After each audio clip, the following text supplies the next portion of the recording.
蓬莱劝人间客，是以众生与爱难求。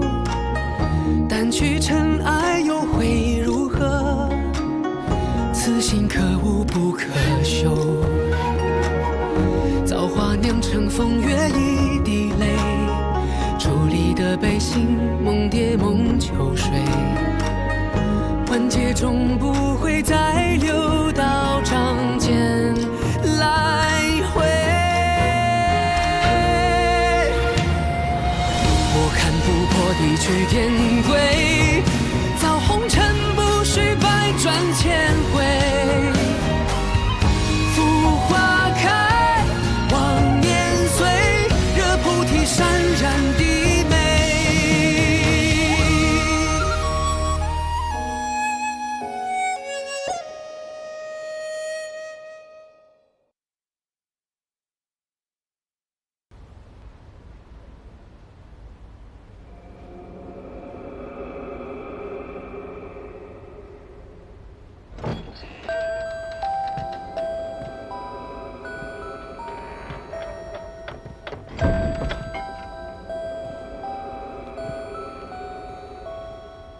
怎么，饭菜不合胃口？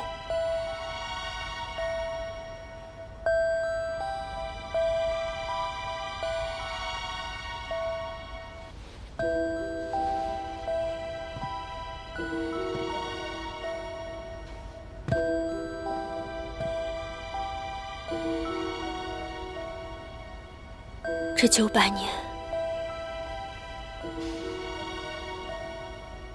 你是否得偿所愿？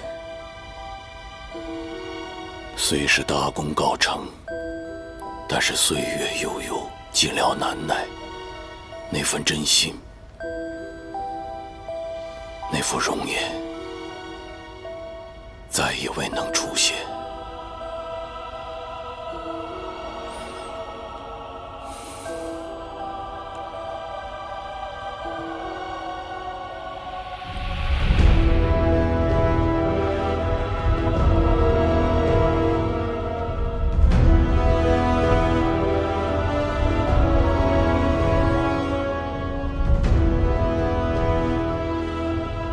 婉清，一别经年，我来看你了。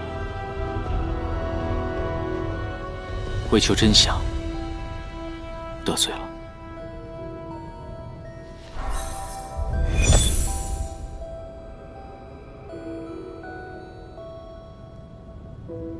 仙灵一时，你果然不是战死的。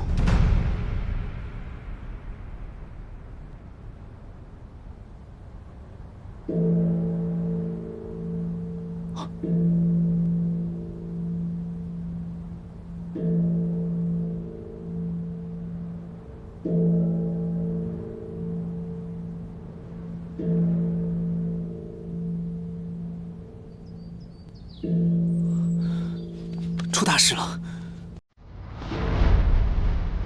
帝君，帝君，我等奉帝尊旨意，请您即刻前往凌霄殿，有要事商榷。陆景，没有本君的允许，任何人不得离开偃虚天宫。是。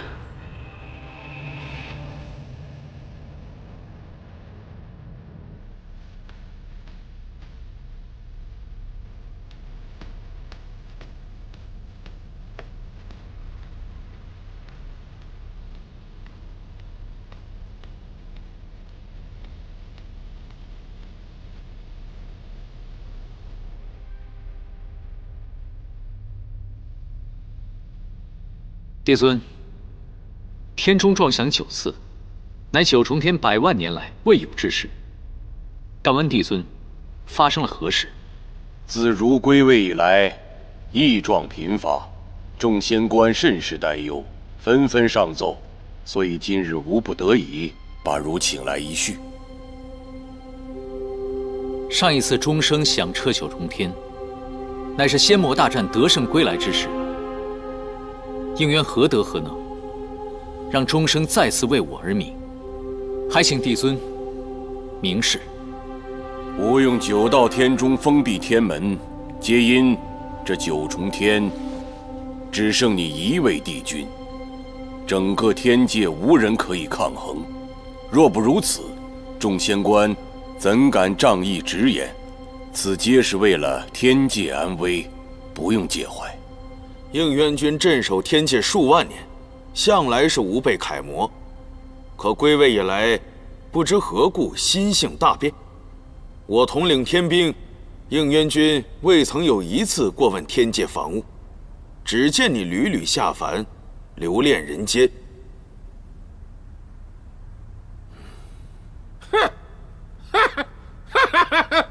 我还以为应渊君犯了多大的罪过呢，不就是到下界逛了几遭吗？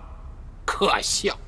我想问一下在场的众位仙官，哪个没在闲暇之时到下界逛上一逛，走上一遭啊？太幽方才进位，谨慎一点也是可以理解的。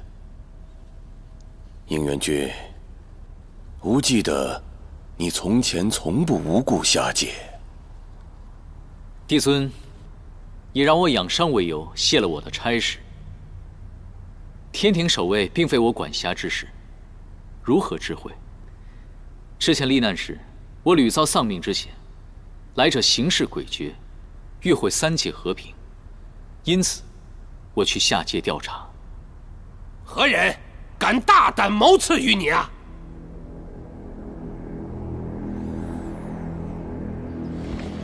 应渊，应渊，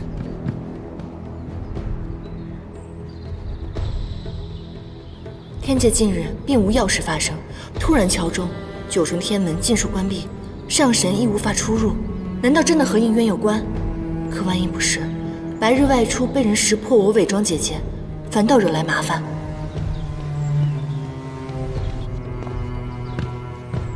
颜淡，你果然在这儿。帝君被帝尊召去了，大批的天兵围住了凌霄殿。我听太幽星君的进士说，帝尊要对帝君发难。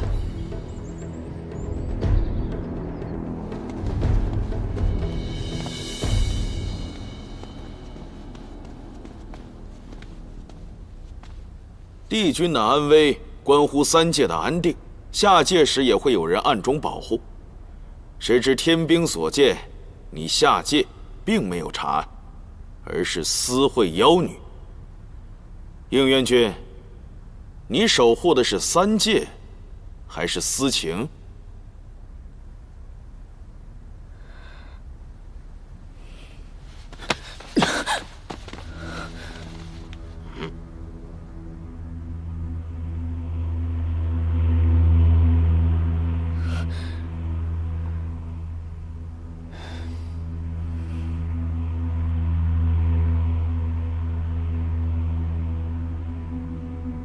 帝尊，这是何意啊？应渊，你可知罪？若帝尊指的是芷溪的话，我不知罪从何起。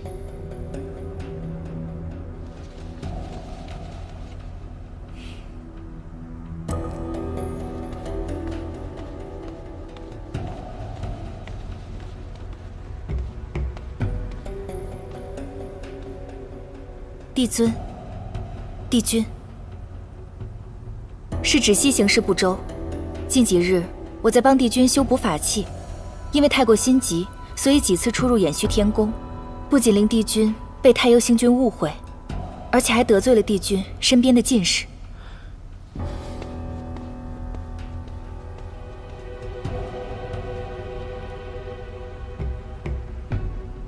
帝君犯错与常人无异，我身为进士也不可包庇。我亲眼所见。帝君将他，你是想指证我与帝君犯了情戒？青云，我早就和你说过了，我的志向是成为高阶的掌事女仙，并不会和你抢做仙士的。你又何苦把我骗到此处来？你因妒被主，你所说的话不足为信。且不说芷溪仙子向来性子拘谨，一心修炼。我记得当年帝君复明归来，帝尊就曾以断情线试炼，证明了二人并无私情。不错，应元君与芷溪确无私情。帝尊英明。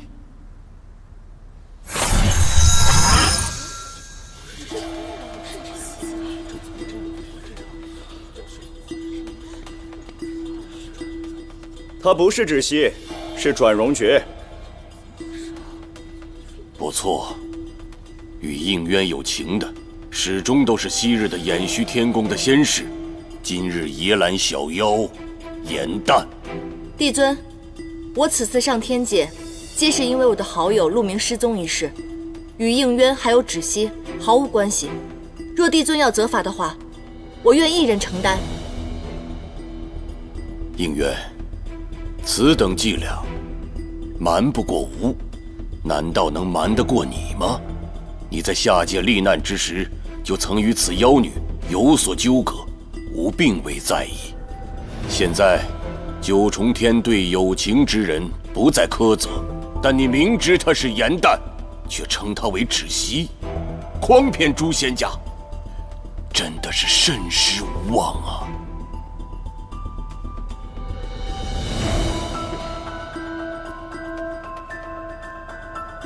应渊，吾可以容你生情，但你不能对此妖女有情，你可敢一言？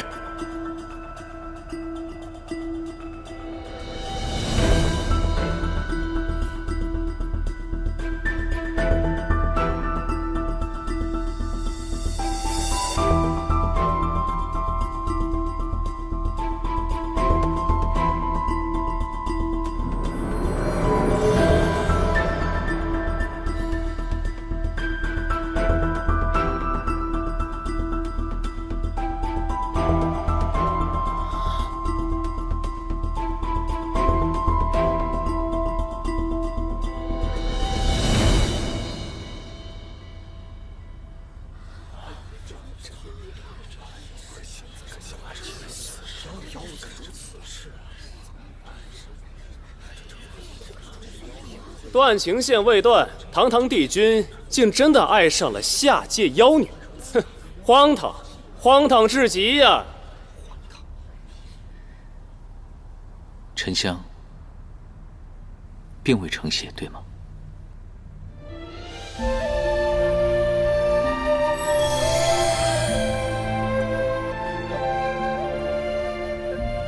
我确实对颜淡有情，900年前为情罚自成，纵然如此，情根依然不灭。如今我愿再受刑罚，但此情坦荡，无害三界，哪怕帝尊不封天门，我也会如实相告。我就说你对他那么好啊，应元君，你很有种啊！也罢，天规已改，看在你主动承认的份上，吾可以给你一个选择。你若愿意放弃仙籍，辞去帝君之位，你就跟他下界，做一对平凡夫妻吧。谢帝尊。若是他愿意，我定会相陪。但不是现在，因为我还有重要的事情没有做完。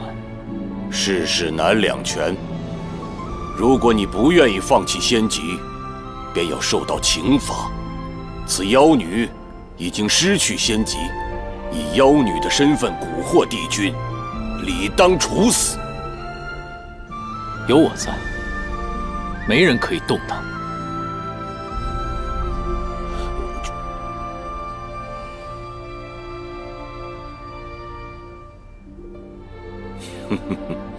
曾有人向吾检举，你在历难之时曾假意身故，意欲欺瞒天界，跟此妖女双宿双飞。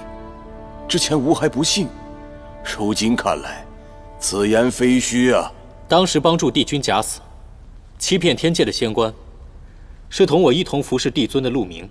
奇怪的是，陆明在帝君归位之后便失踪了，至今生死不明。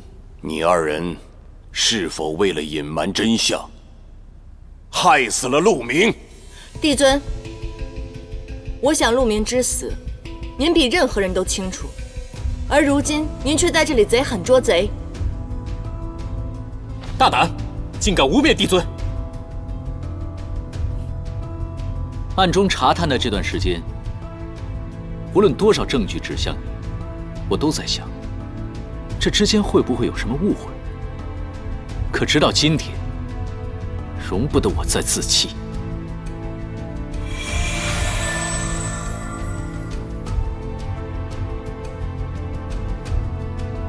陆明是我最好的朋友，他如今的确已经仙逝，可是到底是为谁所害，口说无凭。这是他生前用记忆凝成的鲛珠泪。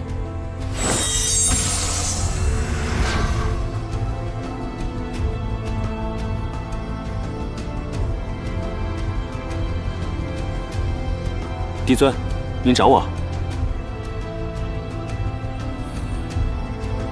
为逝者，收心纳言，但凡遗嘱，路就到头了。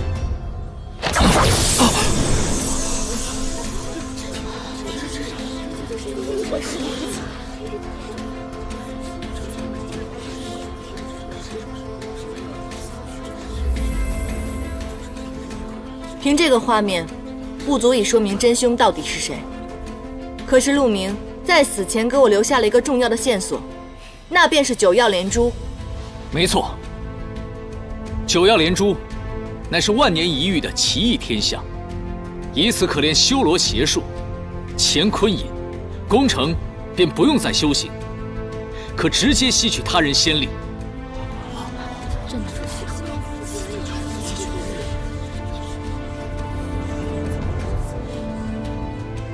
这片龙鳞来自上古彝族九岐，此乃天下至坚之物，而唯有乾坤隐可以使其淬化。北冥仙君仙逝后，仙灵不知所踪，而后有人将这片龙鳞放到了仙棺里，随后龙鳞破碎，由此可证，北冥仙君便是由乾坤隐所害。上一次九曜连珠恰逢仙魔大战，祭镇仙灵，则需与修炼乾坤隐者仙力相当。三位帝君、北冥仙君、祭都星君尽皆殒命，与他们仙力相当者，除我之外，只有一人。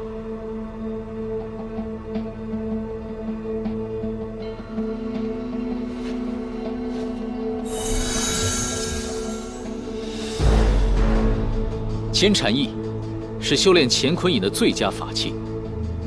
三义乌在创世之战时，曾投靠过修罗族，彼时帝尊将其灭族。此后，金蝉翼便不知所踪。此物帝君是从何处寻来的？天之角，不兴亭。直到昨日，他还静静躺在观星石墓上，为主人吸收灵力。我想当年就是祭都星君发现了此物，才会在大战中被杀人灭口。天帝，你可认罪？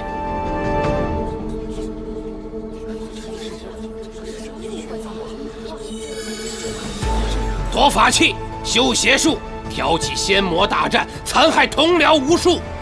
若此番指控为实，你到底是天帝还是邪神？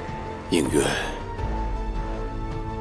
应渊帝君，吾一再相让于你，而你呢，颠倒黑白，恩将仇报，居然用一个如此子虚乌有的画面来编造如此荒谬的故事。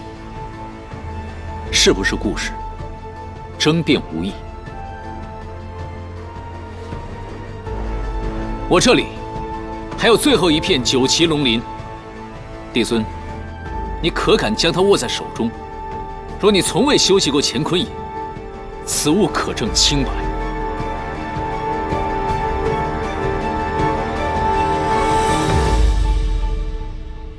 你是九重天唯一的帝君了，吾向来器重于你。你以为今日大张旗鼓地召你来，仅仅是为了一个颜旦吗？吾之所以用刑罚来敲打你，皆因不愿你做的那些丑事公之于众，蒙羞帝君之位，但是真没想到，你为情所误，鬼迷心窍。好，好得很。既如此，今日之事就做一个了结。带进来。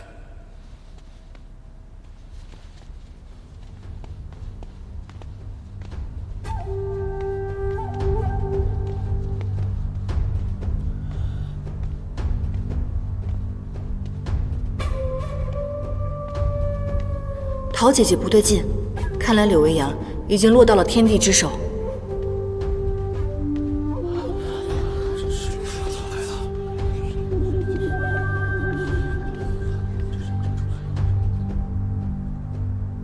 陶子期，你不是在仙魔大战之中死了吗？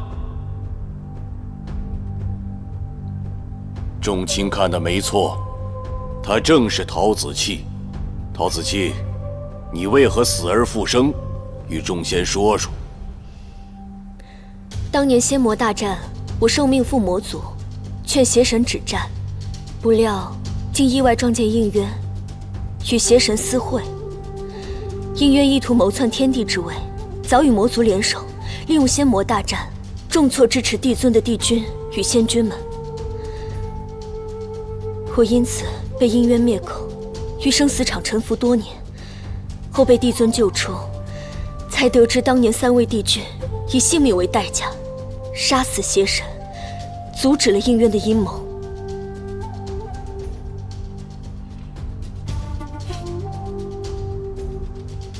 原来，帝尊说要认真调查，乃是认真去抓人为质，编造假供了。难道仙魔大战是帝应渊君挑起的吗？简直是胡说八道！仙魔大战之中，应渊君几度九死一生，本帅是亲眼所见。3帝君尽数牺牲，只有应渊一人以中毒之名提前离开战场。但这毒这么快就被汉淡之心给治愈了。众仙，你们觉得这只是巧合吗？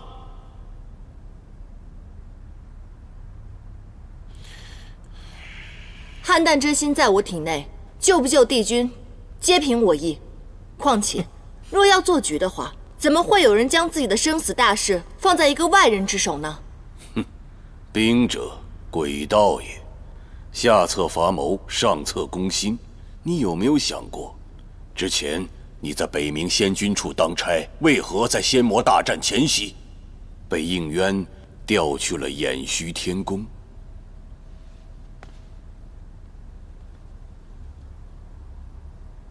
陶子季突然现身，身份存疑，空口无凭，不足为信。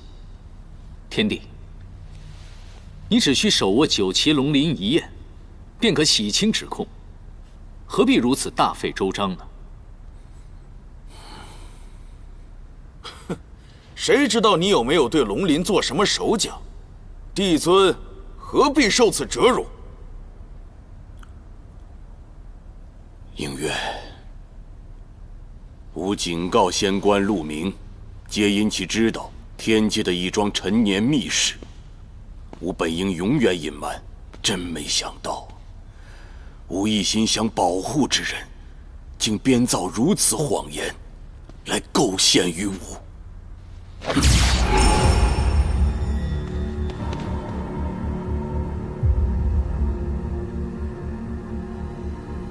唯有修罗族人眉心长有黑纹图腾。应渊，没想到你是修罗族余孽。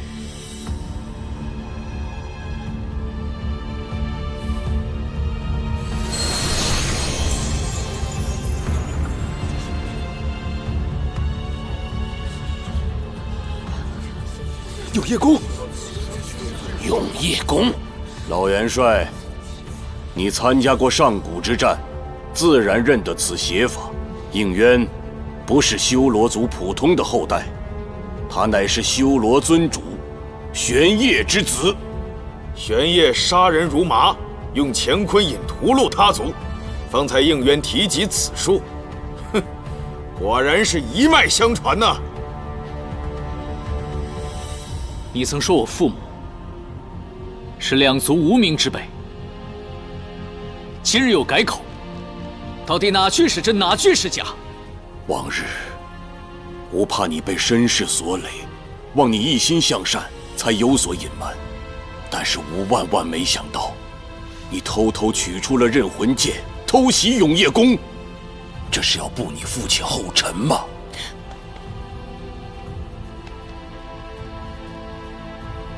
当日应渊帝君自负神术，本欲自戕，是我不忍，上前阻止，这才破坏了压制修罗的封印。镇魂剑飞出，之所以能被应渊君收服，皆是因为应渊君仙力非凡。是真是假，老元帅不会不知吧？唯有玄烨之子方可修习永业宫，而镇魂剑是玄烨的佩剑，除了玄烨之子，谁能让他重新认主，俯首称臣？可惜了你这身血脉，竟自甘与凡夫俗子为伍。无论身世真假，修罗族的血债，应渊君丝毫没有助力，反倒是在创世之战当中大义灭亲，亲手除恶。正因此功，天帝才亲封应渊为青离帝君。这数万年间，应渊君守护着苍生，是真是假，诸位皆有心有眼，难道还看不清楚吗？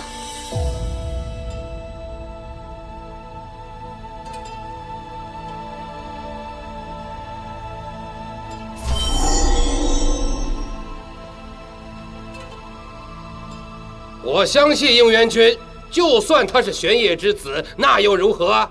他又没干过一件恶事。是啊，谁能选择自己的血脉呢？我亦相信帝君。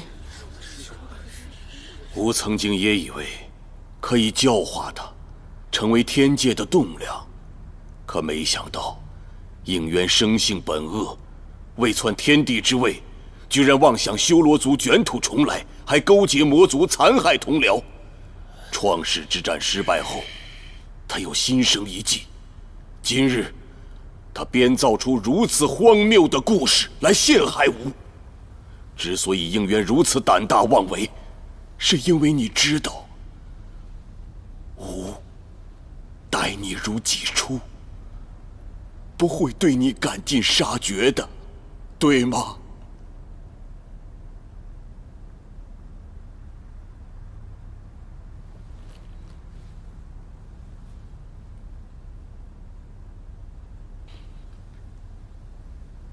帝尊昔日的维护照拂，应渊一日都不敢忘。自幼您就教导我，身负罪孽之血，当以身相赎。刚能提剑，我便奔赴战场。从那时起，天下苍生，便是我的责任，更是我的愿望。这万年来，天规教条，我尽守之。天下为重，其余皆轻。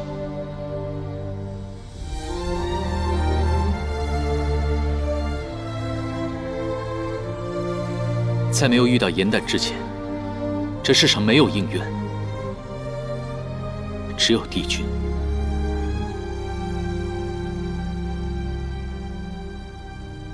若非我查到实证，我真不敢相信，教我守护天下的帝尊，竟会有如此不堪的一面。无论我是什么样的身份，身上流着什么样的血，九秦龙鳞和金蝉翼，都是乾坤隐存在的铁证。应渊，别以为你巧舌如簧，就可以掩盖污蔑帝尊的事实。果然是擅长伪装，九岐三义巫皆已灭族，你所编造之罪证，简直是荒谬至极。好，既然你执迷不悟，吾只有彻底揭破你的假面。陶子期，你刚才所言可有遗漏？我复生之后，自叶望川返还人间，竟发现邪神玄香尚在人世。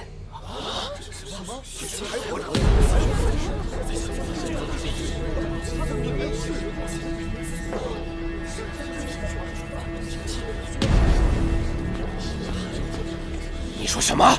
邪神怎么可能还活着？攸关三界，不敢说谎。仙魔大战中，邪神身受重伤，躲进了凡界的朱翠山。我发现之后，本想要立刻返回天庭报信，不想，却看见了应渊君。应渊以下凡历难为名，千难万苦找到邪神，并助其恢复力量。二人早已联手，随时会掀起第2次仙魔大战。邪神当真还活着？那他此刻在何处？本帅即刻带兵去杀了他。这个问题的答案，恐怕只有应渊君能回答你了。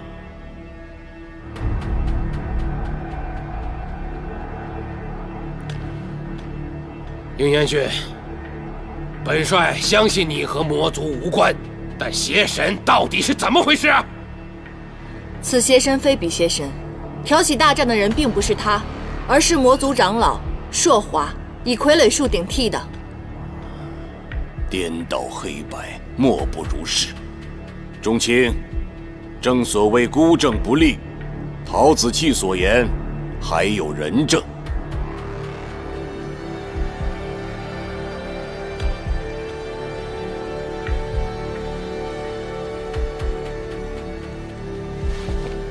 小仙是朱翠山土地，领旨上天参见帝尊。土地，可见过此2人？见过，他2人想方设法想要盗取我朱翠山的县志，且再三向小仙打探仙魔大战跟邪神的细节。小仙不从，他们便威逼小仙呐。藏书阁夜间守卫近日来报，帝君常在深夜无人时出入藏书阁。帝君走后，记载着仙魔大战的珍贵史籍就此消失无踪。我可以作证，近日帝君不是频繁外出，便是和颜旦在偃虚天宫密谋。我还亲眼看到他们行苟且之事。青云，你在说什么呢？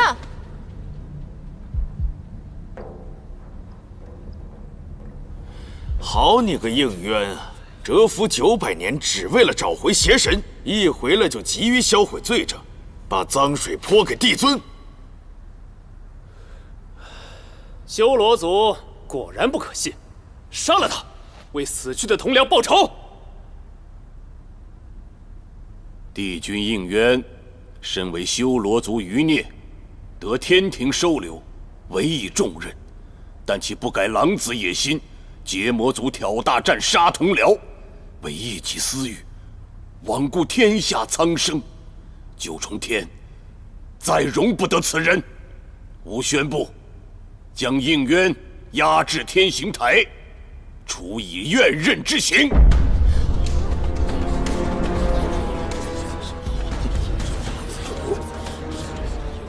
不可，此事还没完全查明，不能草率定罪。我和应渊君共事多年，不管他们怎么说，我是不会相信应渊君会残害同僚的。火德月瑶，证据当前，数度为逆贼辩解，难道你2人是他的同党吗？好了，念你2人被他蒙蔽多年，先革去仙职，闭门思过去吧。哼！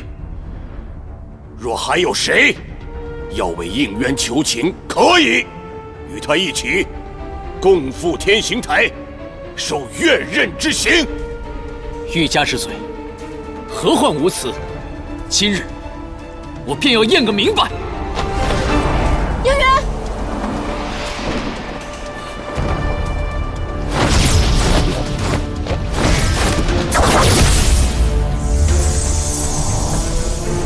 住手！别管我，快去龙陵！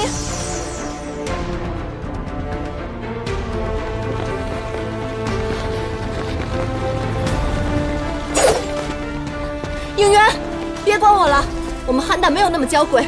我听闻岳灵化刃自九幽而降，可以斩仙骨、削仙肉。朱帝君，这刑你不能受，快走啊！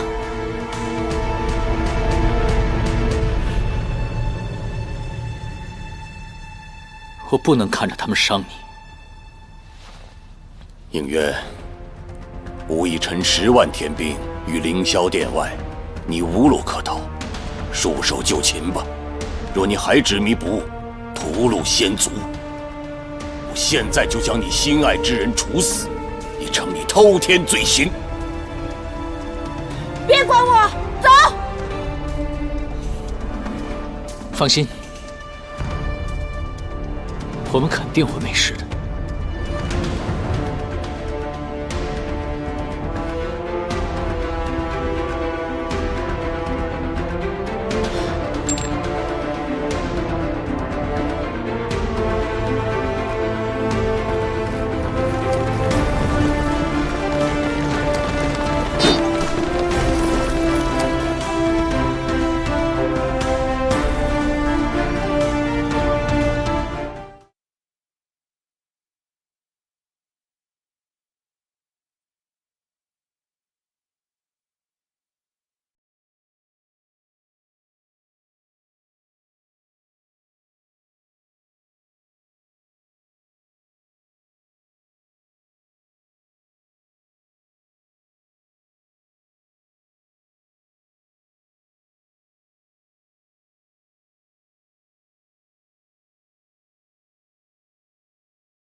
劝人间客，是以众生与爱难求。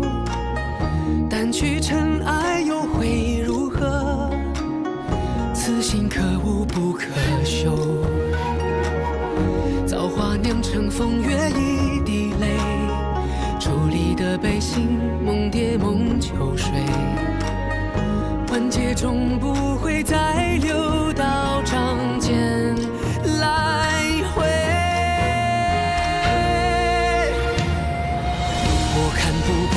须天归，造红尘不须百转千回。浮花开，望年岁，惹菩提潸然低眉。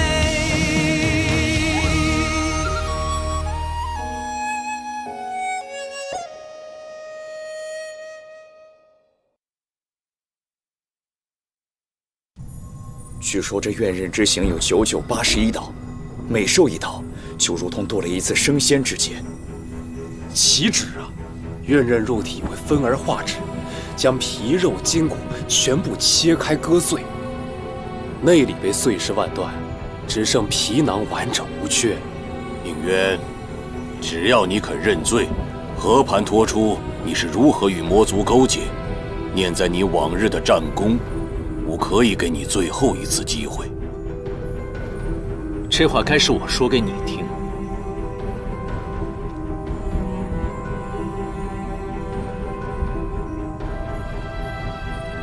等下行刑时，你别看，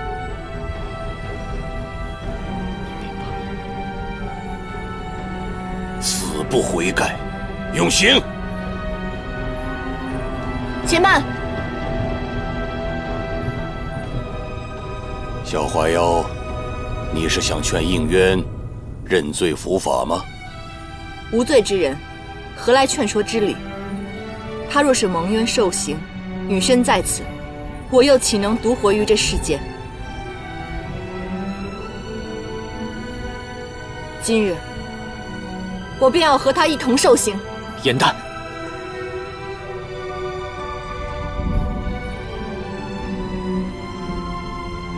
哼哼，真是一对情真意切的璧人呐！好，今日吾就成全你二人。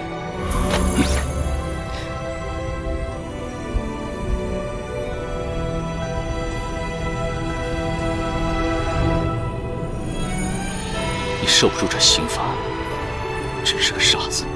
你在哪儿，我就在哪儿。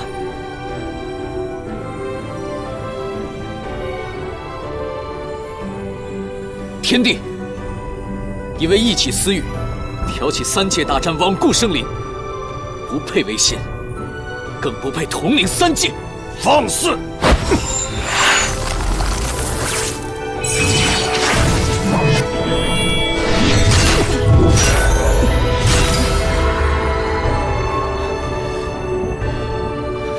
纵今日我二人身死，天道不亡，列作正仙，绝不可任此罪孽滔天之人再颠倒黑白。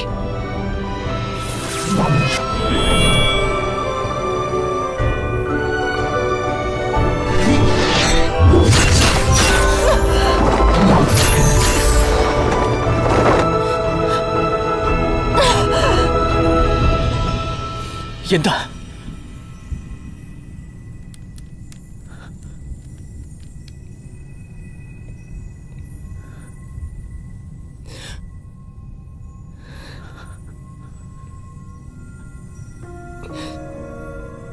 怎么样？还守得住吗？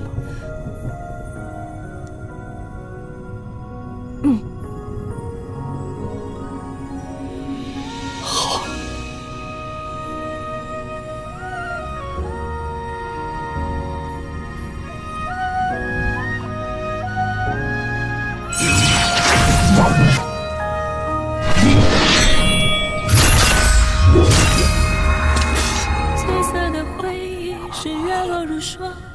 满地碎木枯黄，会走出一滴泪吞海银浪，执迷于遗忘。走到从此天各一方，走到你乡，回过头为我生遗忘。最绵的缘分在暗夜里藏，情字落晚香，寂寞的汤烫出思念的伤。别怕，一轮岁月凉，洗尽闲尘仍有，只是看着痛罢了。轮转转中，为思念疯长。一世繁华人间一场落花风，平添一池落花中，看破红尘的眼红。你是遥遥天上一捧秋月容，只感因为我万幸受刑之时，一定也很痛苦。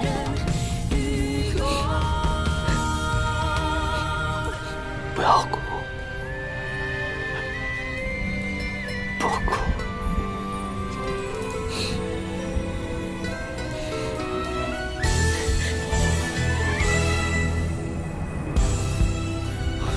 整整80道怨人，他们居然还活着，难道真是命不该绝？作为战神，这点本事还是有的。不过这第81道怨刃来自九幽深处，其威力胜过前80道之和。就算上古天神现世，也必灰飞烟灭。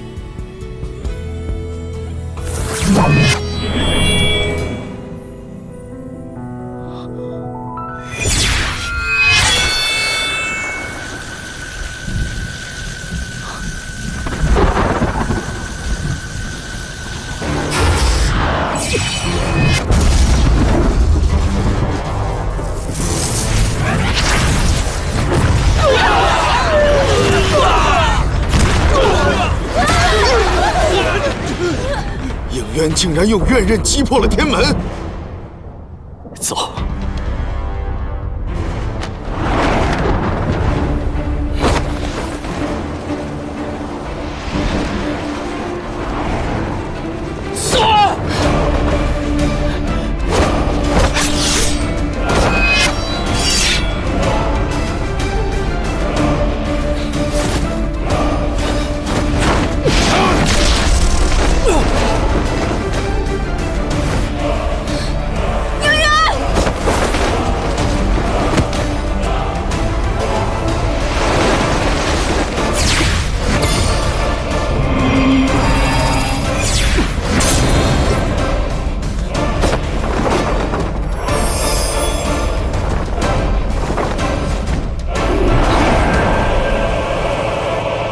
严丹，姐姐，这是血藤丹，可助你们调理心脉。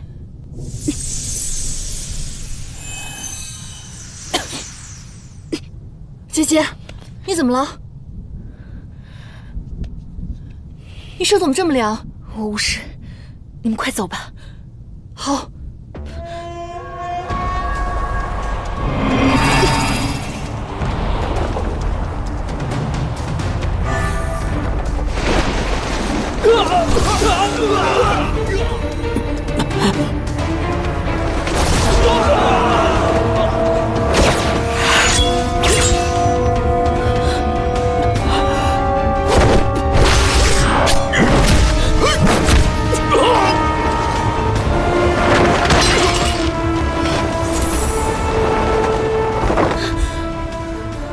你没事吧？我是来助你们的。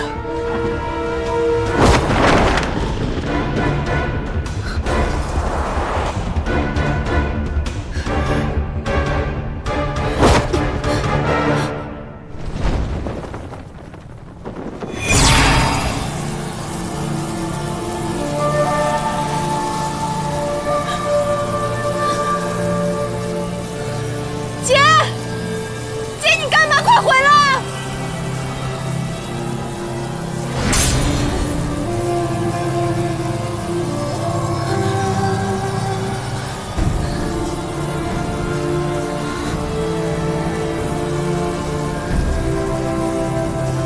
回来！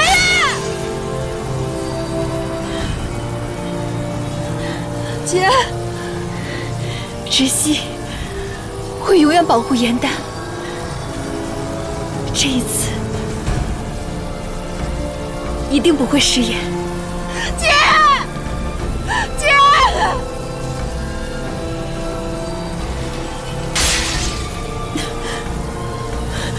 姐，你回来呀！姐，姐。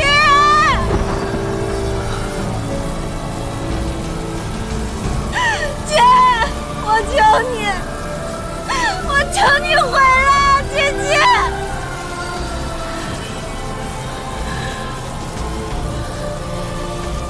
姐，回来，姐！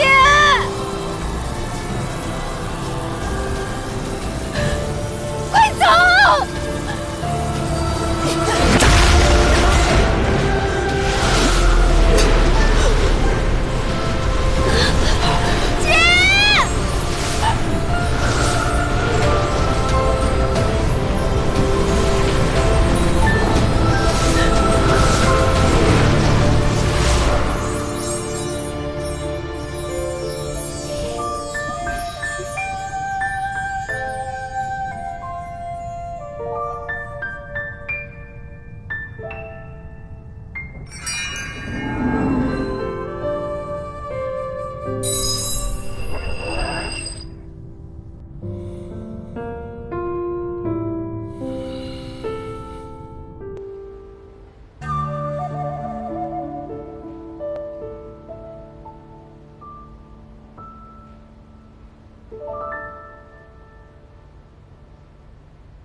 颜淡，你知道的，所有的神仙，在升仙阶前，都要下凡历难，是要经历人生八苦的。可是我从来都没有离开过九重天，心里是有点害怕的。芷溪，别怕，有我呢。芷溪不怕，因为芷溪要永远保护颜淡。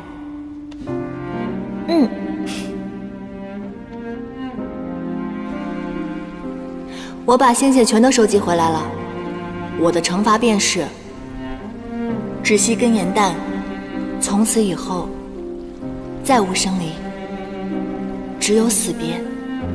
你可愿意还认我这个姐姐？不然呢？那你呢？你曾后悔有过我这个妹妹吗？从未。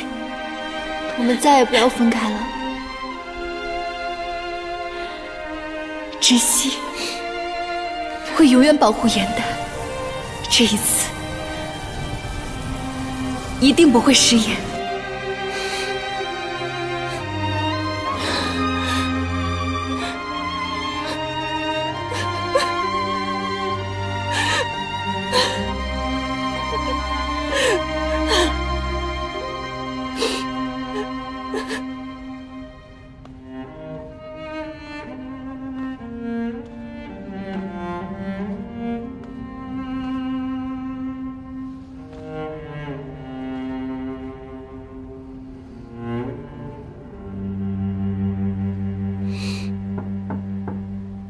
颜淡，是我。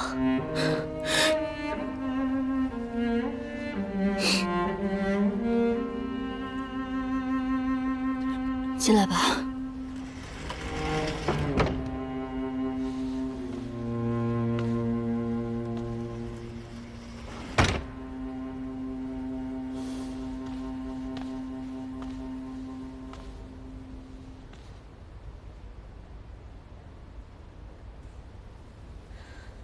颜淡，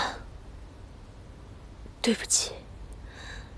若我没有替天帝做伪证，你们不会遭逢此难，芷溪仙子也不会牺牲。我因一己私欲伤害了你们，此事万死莫赎。待救出玄香，我便向你们谢罪。就算没有你，天帝也不会放过我们。你为了我们也受了伤，你没事吧？经历这么多，你还这样关心我。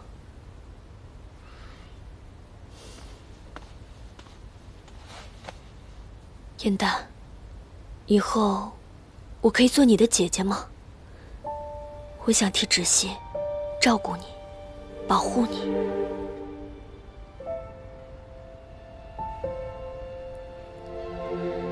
仙魔大战中，我曾亲见，甚至亲历了无数生离死别。世人皆有一死，但在生命逝去的那一刻，感受却是大不相同。其实，能为心爱的人死去，亦是幸事。我认为爱是天长地久的陪伴，是无法割舍的牵念。若能够欣然接受这种幸运，怎么能配称之为爱呢？你说过，只要我帮你，就将我的功绩报上去。为何此番天机阁应试入选的人是你？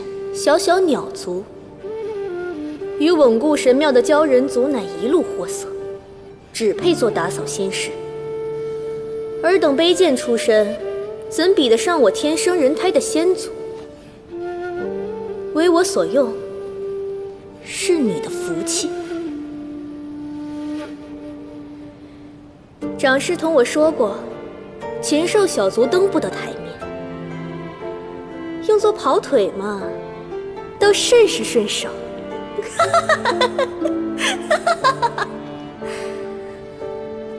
其实啊，长师从未考虑过晋升你。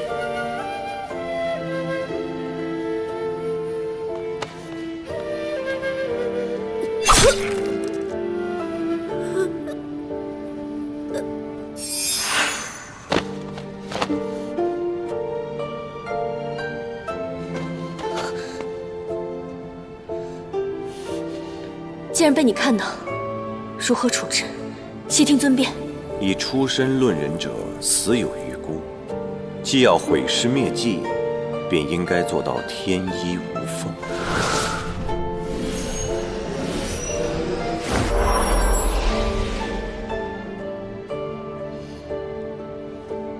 你为什么帮我？因为你很像曾经的我。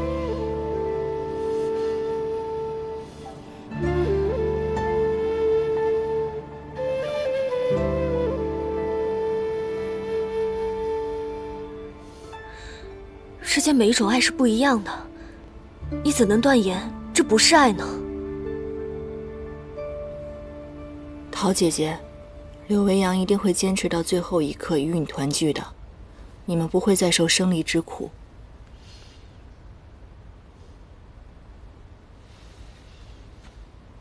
其实这几日，我想独自去寻玄香，只因昭兰的阻拦未能成行。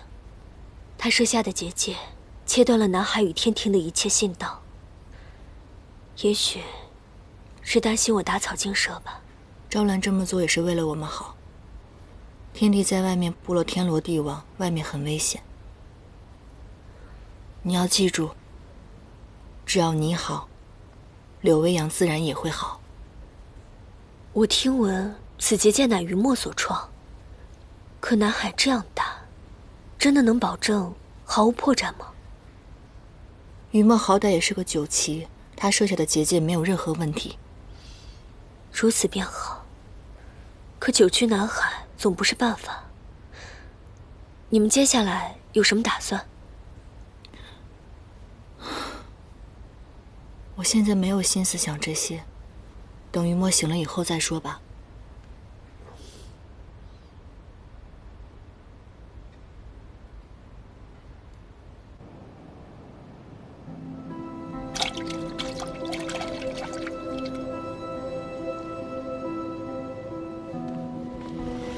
余墨哥哥，余墨哥哥，你别再伤害自己了。这世上没有水浇不熄的火。水熄火，火融冰。水火自古不相容，唯一的例外，便是九旗的水火之力。我要尽力，让我的火灵被水浇不灭，方能与水灵合二为一。除此之外，别无他法。可你如此急功近利的修行，每每历尽艰辛，才修炼出一点成果。这些冰浇下去，你将从头再来。余墨哥哥，不若徐徐图之。本来九旗的火灵就没有那么容易修炼出来的。放在以前，修炼个几百年又有何妨？可现如今，大仇未报，门外强敌虎视眈眈。我需尽快修出火灵，重获水火之力，这样才能攻克强敌。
芷溪，她是个好姐姐。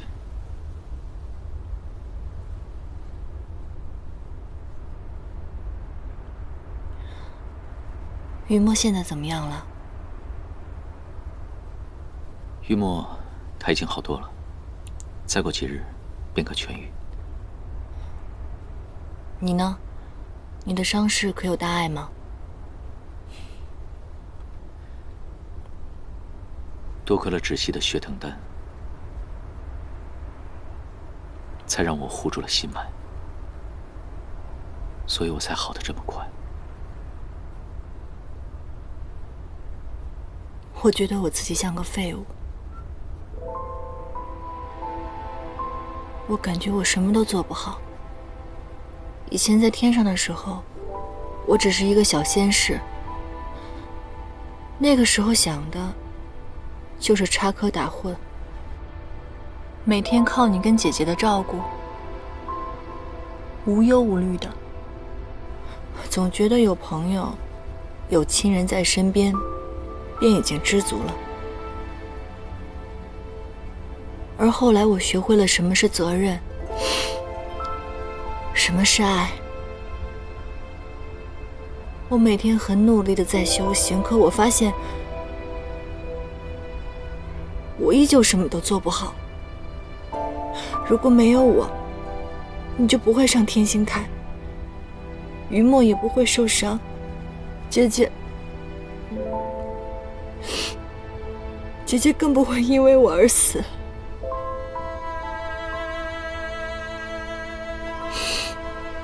我觉得我对不起大家。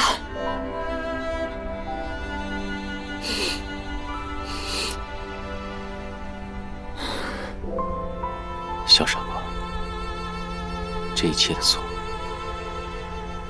都怪我。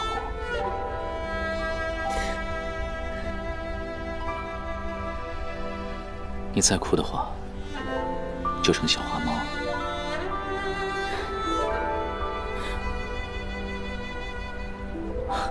你看，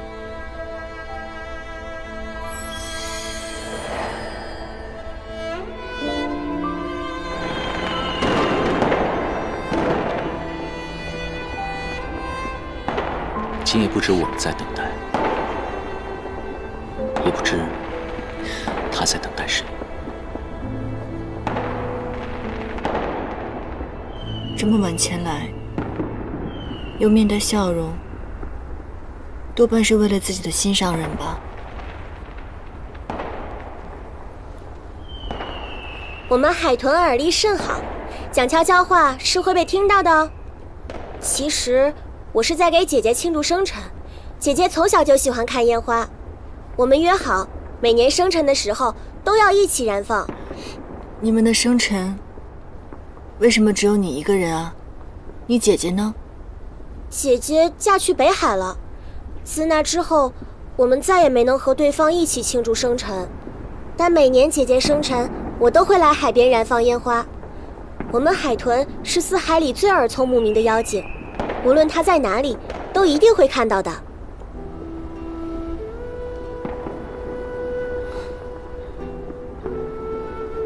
无论在哪，距离有多远，真的能够看到吗？就算眼睛看不到，心也会看到。就是这样，我们是姐妹嘛，就算分隔得再远，心也永远在一起。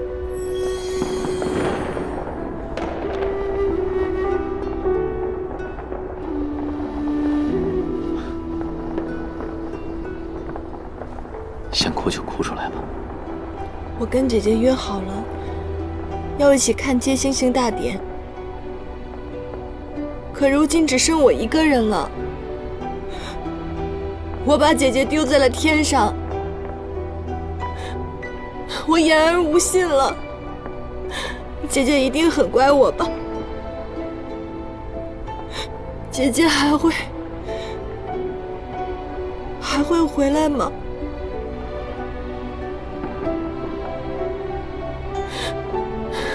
从此以后，我再也没有姐姐了。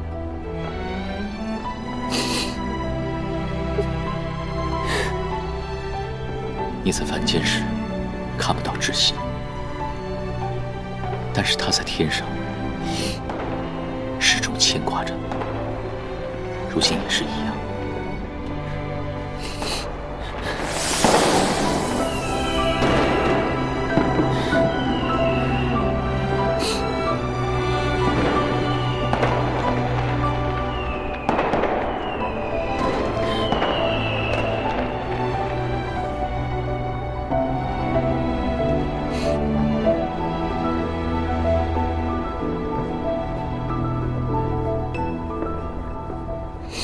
窒息一直都在，只要你想，你们便可以一起看每一场星星雨。姐姐，是你吗？你也和我在一起看吗？只要你心中记挂着的，他便无处不在。从此星星是他，花海是他，漫天飞雨也都会是他。窒息护住了他自己最爱的人，死也邯郸，明哲不弯，哪怕被人遗忘，也绝不陨落。我知道你一定不会让你姐姐失望的，对不对？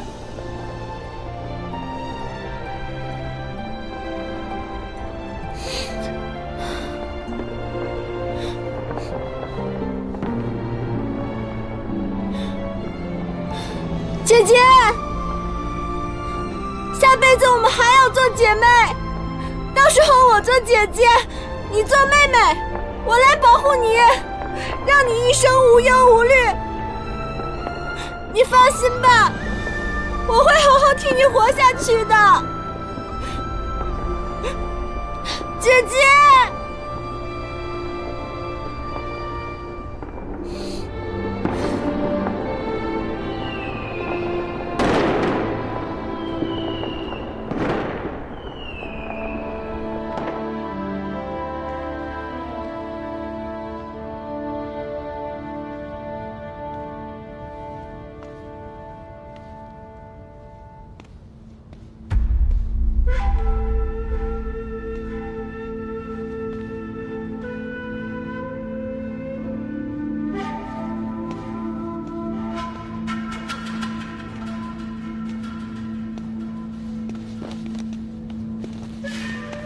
于墨殿下，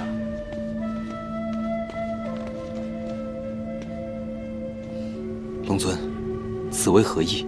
于墨哥哥，九岐一族历来是水族至尊，四海深慕大恩，无以为报。今日，四海龙宫，各位水族长老齐聚此处，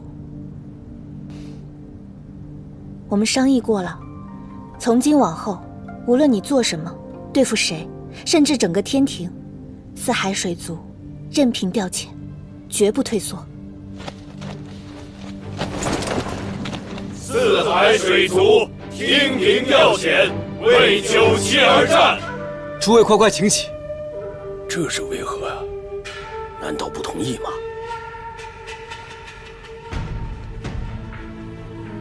赵兰。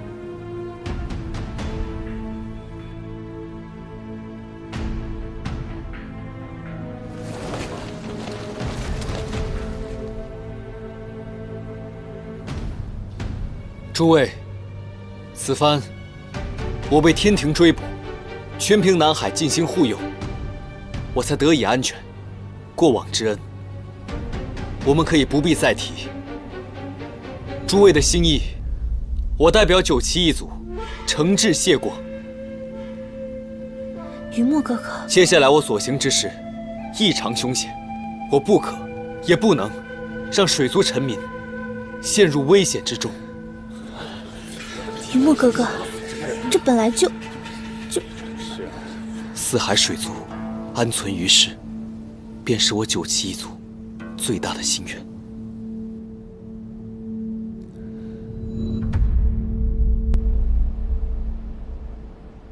如今天帝布下了天罗地网，在破此危局之前，我们必须要查清楚一个人。陶子期。没错，你记不记得，之前在神霄宫的时候，我们撞见他疑似向外传信，而且他口口声声说心系柳维扬，可从来不佩戴他送的耳环，行为举止非常的怪异。我总觉得他对柳维扬的感情并没有那么的真挚。我去问过他，关于他和柳维扬是如何被抓，柳维扬被关押在何处，他回答的滴水不漏，但是他却过于冷静。若真想救人的话，定会回忆各种细节，而不是不断的指责自己，拖累了他。没错，陶姐姐虽然会经常来看我，跟之前的表现也并没有异常，可她对南海结界还有我们的打算，非常的关心。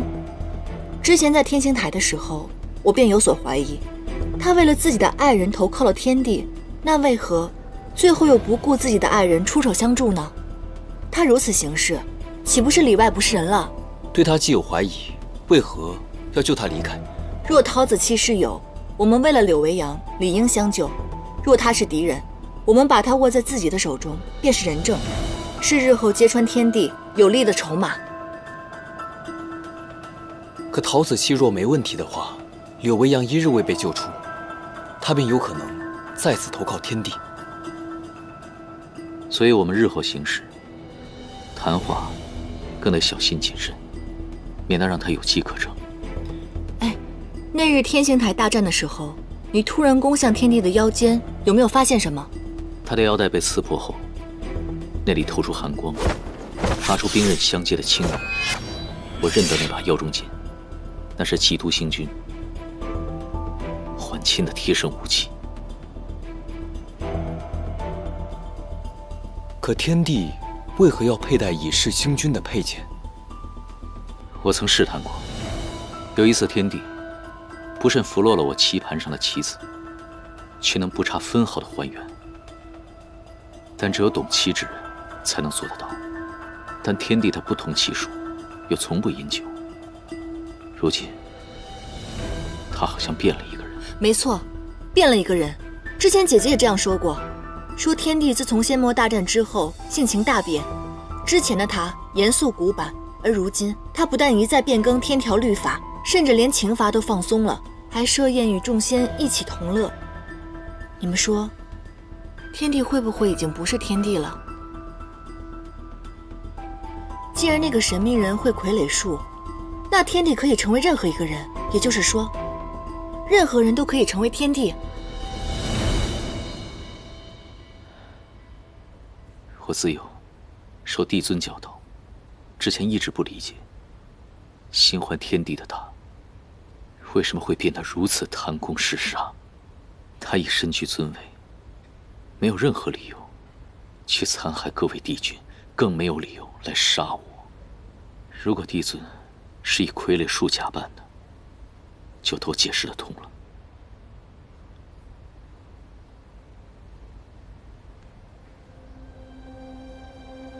可真正的帝尊，他去了哪里？难道应渊，此人知道九妖的运行规律，并且贴身佩戴腰中剑，还通晓棋术，你不觉得他跟桓钦很相似吗？金蝉翼放在步星亭这么多年都没有人发现，有没有可能是他自己放的？桓清已死，我检查过他的心神，而且他的心灵也丢失了。天地极有可能不是天地，那仙身也可能不是桓清。我们都知道你跟桓清的感情，我们也都不希望那个人就是他。那日在神关林，你确定里里外外、上上下下都检查过了吗？